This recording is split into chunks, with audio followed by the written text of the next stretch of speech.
आज थी देवस्नान पुण्य से सकाल सकाल वर्षा भाव लगी पड़ी जा एत बड़ दिन आज पुणी मो घरे मो जगह को मुझे स्नान करेंगे चलते करवा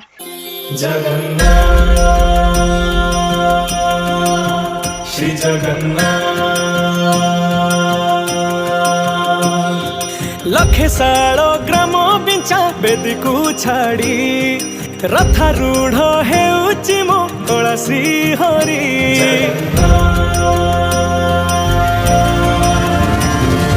लखे सालो ग्राम बिंचा बेदी को छाड़ी रथारूढ़ हेउची मो कला श्री हरि मेंटी जीव ए आखिरु अनेक शोष